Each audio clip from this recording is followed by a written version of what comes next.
The solution is right in front of our eyes. Get up, do something. MHC on the rise. Think positive. Oh, we gotta stay positive. Yeah, yeah. We can learn to love each other. Like my sister and my brother. MHC on the rise. Good evening, and welcome to MHC on the Rise, where it's our goal to create positive conversation and find solutions to the issues that impact Martinsville and Henry County. I'm here at Warrior Tech on the campus of Magna Vista High School, and we are discussing Teacher Appreciation Week. And I'm standing in between two of the local Teachers of the Year, and we have several other guests, but I'm going to let them introduce themselves, and then we're going to have our open conversation about Teacher Appreciation Week. My name is Michelle Ashworth. I teach 4th grade at Axton Elementary, and I've been teaching for 18 years. I'm Cameron Cooper. I'm a 5th grade teacher at Patrick Henry Elementary School, and I've been teaching for 7 years. Scott Gardner. I'm in Laurel Park Middle School. This is my 19th. I'm Brooke Hankins. I'm a teacher here at Warrior Tech Academy at Magna Vista High School, and this is my 13th year of teaching.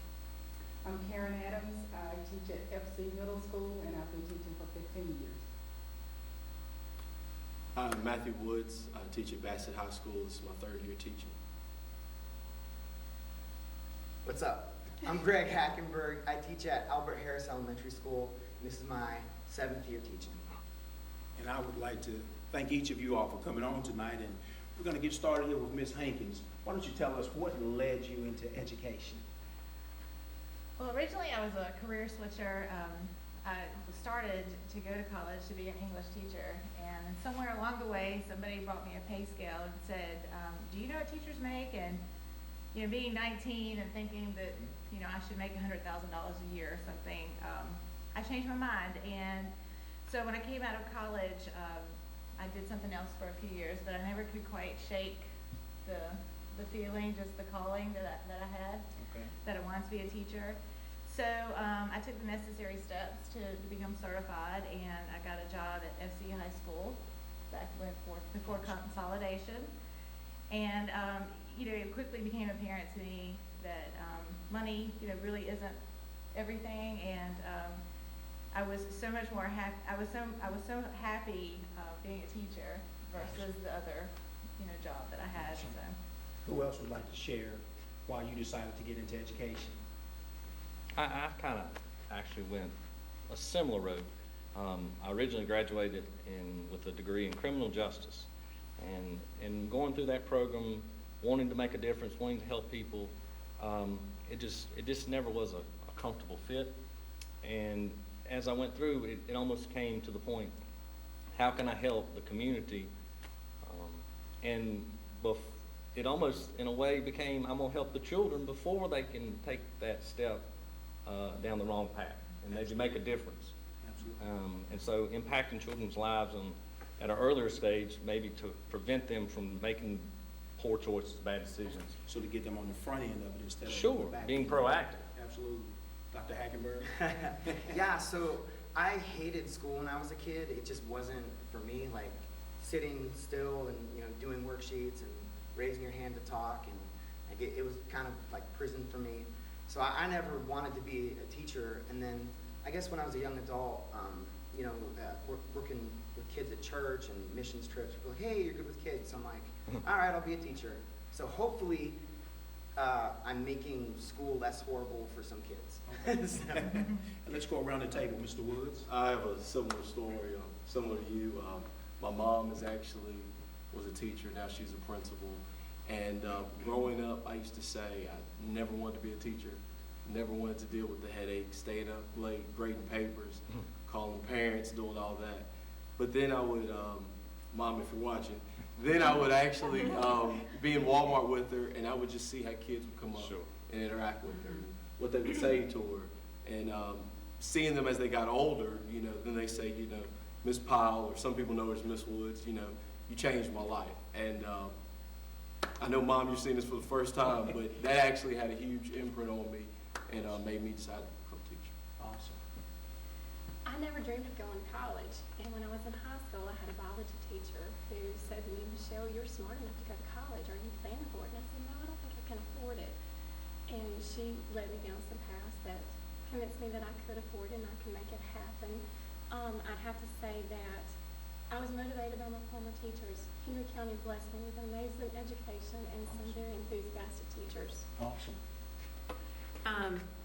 I always knew that I wanted to become a teacher or work with children in some way, shape, or form. I was not looking forward to spending a lot of time in college, so I was looking as a fast track, what can I get quick and get out? But I knew I wanted to work with education, and I found a program that was a very short-term program to get my license, and here I am. Awesome. Ms. Adams? Well, I, too, began in a different career. I was in the printing business, and after 12 years of doing that, I was gonna face some changes, and my husband at the time had gotten into the schools as a school resource officer, and he encouraged me to check into it, and I'd always valued education, and I thought, well, I'll try this, and so I got hooked, and I've been in now an additional 13 years. Well, no.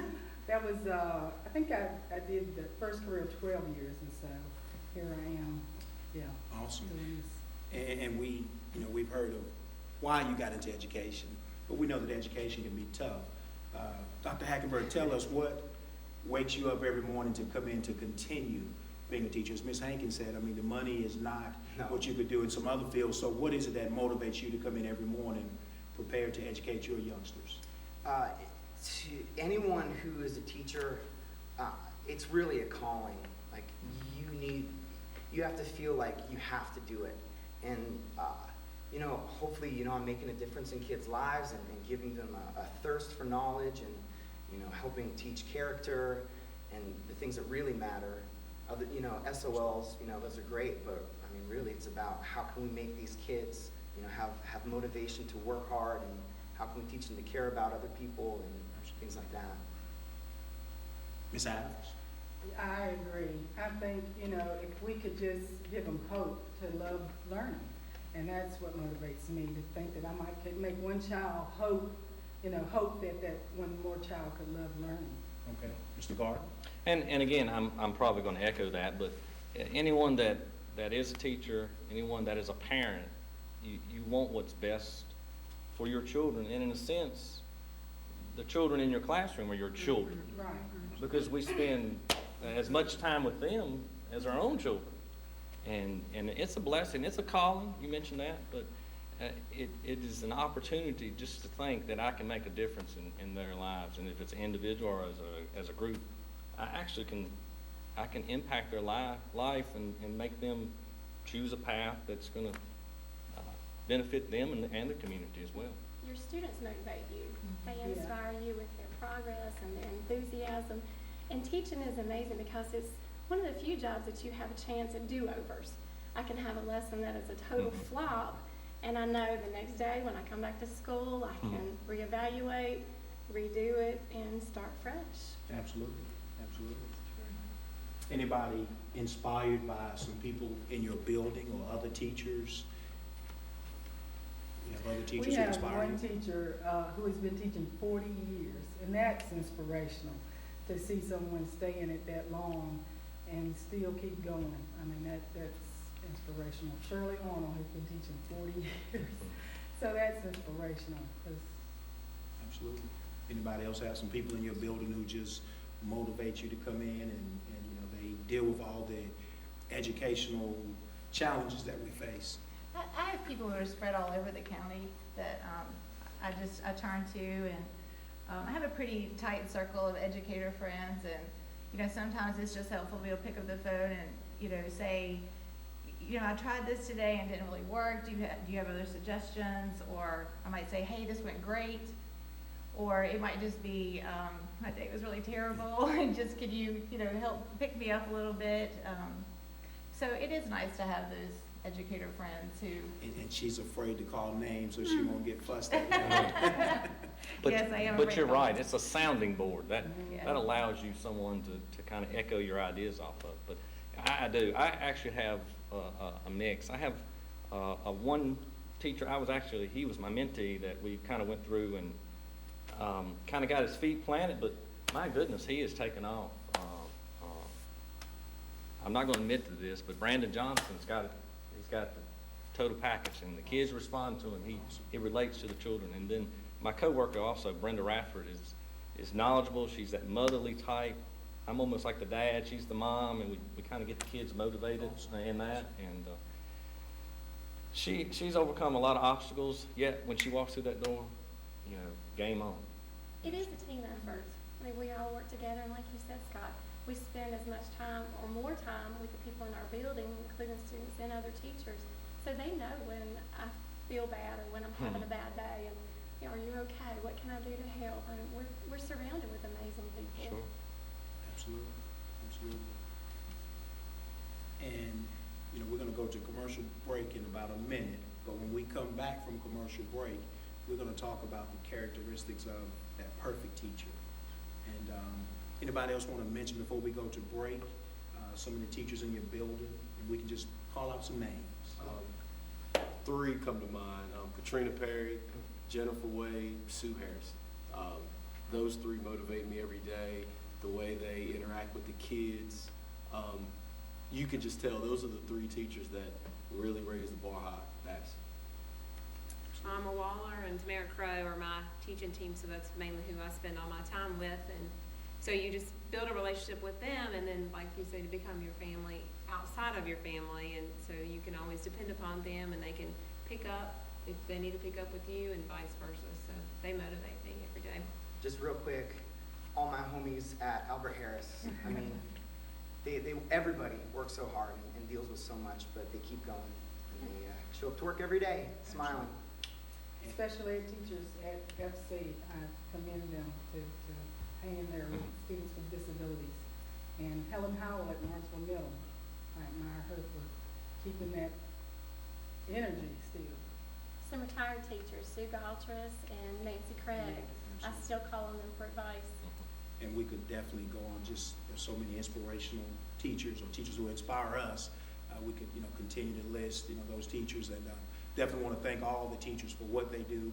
We're going to take a break, and we're going to come back and talk about that perfect teacher. Bridgewater Marina, where land ends and adventure begins.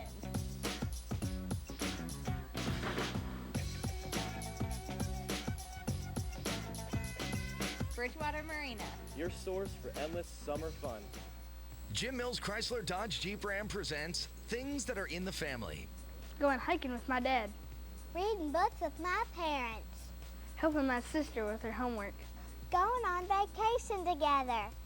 A Jim Mills lifetime warranty. Because all Daddy's customers are in our family. And during the Chrysler Big Finish event, get 0% APR for up to 72 months on select new models. Join the Jim Mills family today, across from the Martinsville Speedway or at jimmillschrysler.com. You're watching BTW 21, your neighborhood network, the pride of Martinsville. Henry County Flooring and More is your one-stop shop for all your flooring needs. They offer excellent customer service and care about your flooring needs. From carpet to vinyl, hardwood or tile, Henry County Flooring provides professional installation. Henry County Flooring. They care, they install, and they are affordable. Call 632-1339 or visit their showroom at 2456 Kings Mountain Road. Standing seam or 3-foot wide metal roof for your home, farm, or business? Max Kendall Lumber and Tin makes 20 colors of 45-year American-made metal roofing for all your needs. Max Kendall Lumber and Tin meets or beats anybody's prices on tin. They also have a full line of package buildings and storage buildings. Max also carries rough, dressed, and treated lumber that you can't find anywhere else. And also, he has a drive-through lumber yard. Stop by one of Max Kendall's locations in Axton, Danville, Stokesdale, Lynchburg, or Roanoke. Or call them toll-free at 888-434-2825. Or check them on the web at maxkendalllumber.com. Hi, I'm Nick Bello. You might know me as the Credit Master. We have cars all over the place here. We have hundreds of them.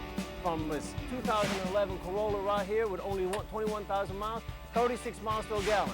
I'm the Credit Master, Nick Bello. Find out firsthand why they call me the Credit Master.